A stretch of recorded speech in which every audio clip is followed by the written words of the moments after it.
সুস্থ থাকা আল্লাহ তাআলার একটা বিশেষ নিয়ামত। যখন আমরা সুস্থ থাকি তেমন একটা অনুভব করি না, আর যখন অসুস্থ হয় তখন আমরা বুঝতে পারি আসলে সুস্থতা মানুষের জীবনে কত বড় অবদান। আসসালামু আলাইকুম, সবাই কেমন আছেন? আশা রাখছি ভালো আছেন। আলহামদুলিল্লাহ, আমরাও ভালো আছি। তরমুজ কিনে নিয়ে আসছে এবং সে আমাদের কেটে দিচ্ছে, আর যেহেতু সিজন শেষ তাই নিয়ে আসছে। আর এদিকে লিচুও নিয়ে আসছে। লিচুটা মানে ফরমালিন দেওয়া থাকে, আমি বলি এসব আনাতে মানা করি, সে তারপরেও নিয়ে আসে।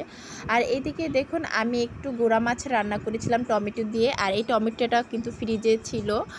আর সব ময় মশলা যেমন হলুদের গুঁড়া, মরিচের গুঁড়া, লবণ, ধনিয়া গুঁড়া, যা লাগে, তেল, কাঁচামরিচ, পেঁয়াজ ইত্যাদি, আর আদা রসুন বাটা সব কিছু দিয়ে আমি এটাকে বসিয়ে দিয়েছিলাম।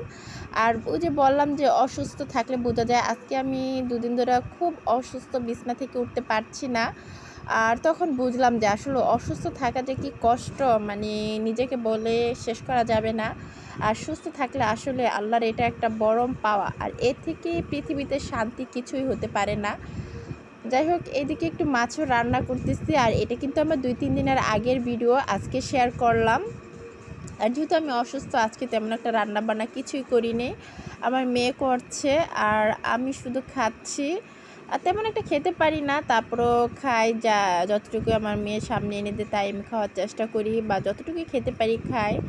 আর এদিকে দেখুন, আপনাদের ভাইয়া লিচু নিয়ে আসছিল। এই লিচুগুলো মানে কি বলবো, সে ফরমালিন দেওয়া থাকে। আমি বলি যখন সিজন, সেই সিজনে আনার জন্য আগে নিয়ে আসলে আমার মনে হয় কি এটার মধ্যে বিষ দেওয়া থাকে আর ফরমালিন দেওয়া থাকে, আর আমি বেশি একটা পছন্দ করি না, কিন্তু সে কি করবে, বাচ্চাদের জন্য আনবেই। আর এদিকে আমার মেয়ে কফি বানিয়ে দিয়েছে, আমি খাচ্ছি। আর আল্লাহ হাফেজ, সবাই ভালো থাকবেন। আমার ভিডিও শেষ।